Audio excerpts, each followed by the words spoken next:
Can you believe it's been over 15 years since the Marvel Cinematic Universe kicked off? It all started back in 2008 with one film, Iron Man. This movie didn't just give us a new superhero. It laid the foundation for the biggest cinematic universe we'd ever seen. So, today, let us take a deep dive back into the film that started it all, and see why it still holds up as one of the best. Our story begins with Tony Stark. He's not your typical hero. He's a billionaire, a genius, a playboy, and the head of Stark Industries, the world's leading weapons manufacturer. We first meet him in Afghanistan, not as a hero, but as a merchant of death, there to demonstrate his latest and most devastating creation, the Jericho missile. With a glass of scotch in hand, he watches as it obliterates a mountain range. For Tony, this is just another day at the office, another successful business deal. He's charming, arrogant, and completely detached from the consequences of his creations. But that's all about to change dramatically. On his way back from the demonstration, his military convoy is ambushed. It's a brutal, chaotic attack, and ironically, it's his own company's weapons that are used against him. An explosion sends shrapnel flying into his chest, critically injuring him. He wakes up not in a hospital, but in a dark, damp cave. He's been captured by a terrorist group known as the 10 Rings, and he's not alone. He has a car battery hooked up to his chest, and a fellow captive, a brilliant physicist named Ho Yinsen, explains the grim reality. The shrapnel is inching its way toward his heart, and the car battery is powering an electromagnet that's keeping him alive. For now, his captors have a demand. They want Tony to build them a Jericho missile right there in the cave. They give him all the parts he needs, all salvaged from Stark Industries weapons. But Tony Stark, even at his lowest point, is still a genius. He has a different plan. He realizes he can't just build them a weapon. He needs a way to escape.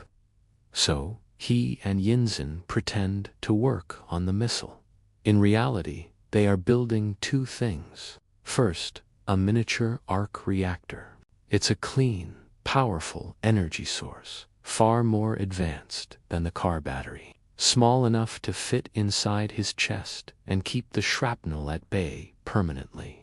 It's a literal new heart, a symbol of the man he's about to become.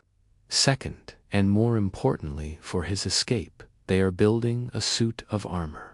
This isn't the sleek red and gold suit we know and love. This is the Mark I.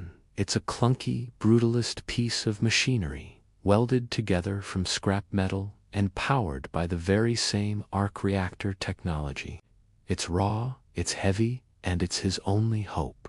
As they put the finishing touches on the suit, their captors get suspicious. Yinsen, knowing Tony needs more time to power up the suit, makes the ultimate sacrifice.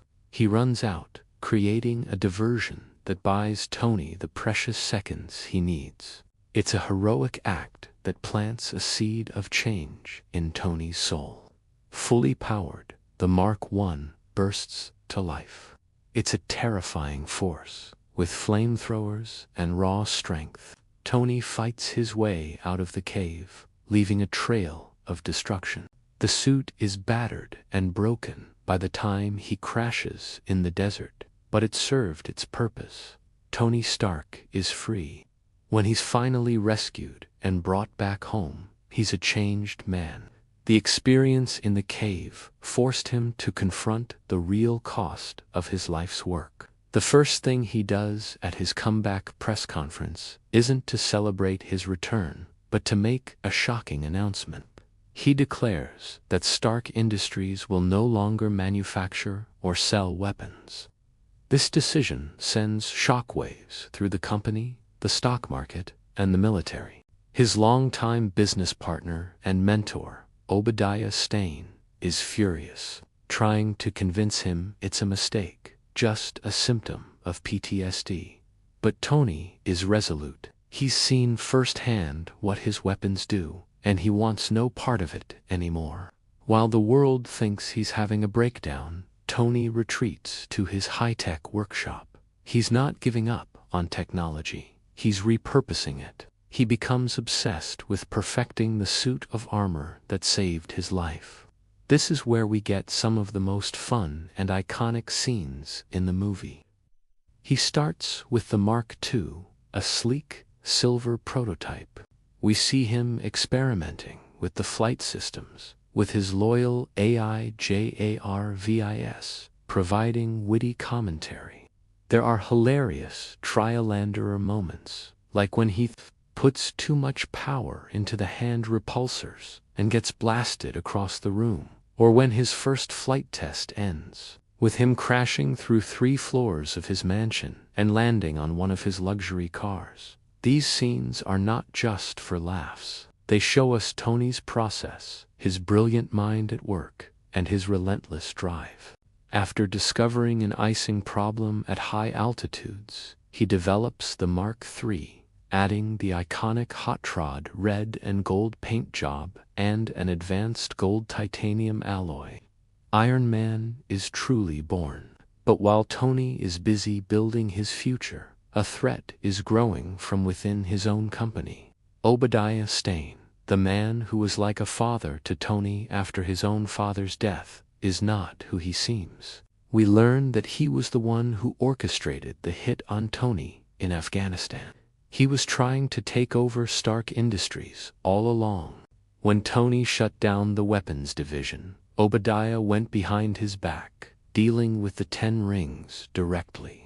He even travels to the desert to recover the scraps of the Mark I armor.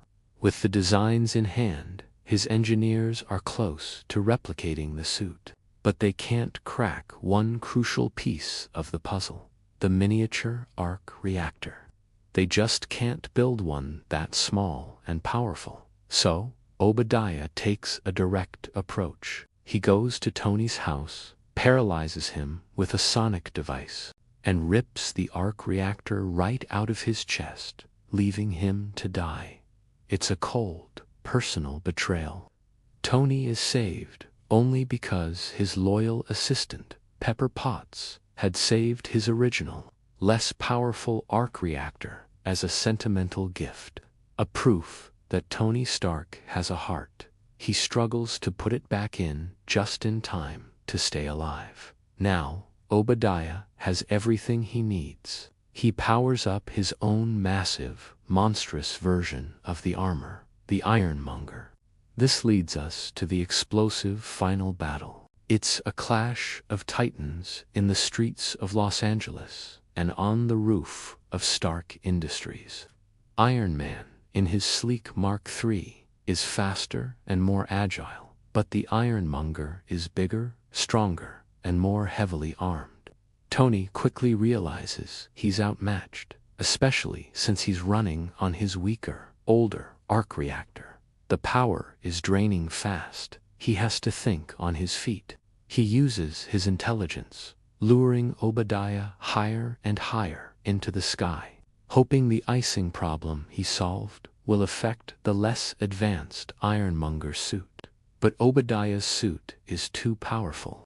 In a last-ditch effort, with his suit nearly out of power, Tony comes up with a brilliant, risky plan. He tells Pepper to overload the massive, building-sized arc reactor that powers the Stark Industries facility. As Ironmonger stands on top of it, the reactor explodes in a massive surge of energy, electrocuting Obadiah and sending him plummeting into the reactor's core. The day is saved, but not without a cost.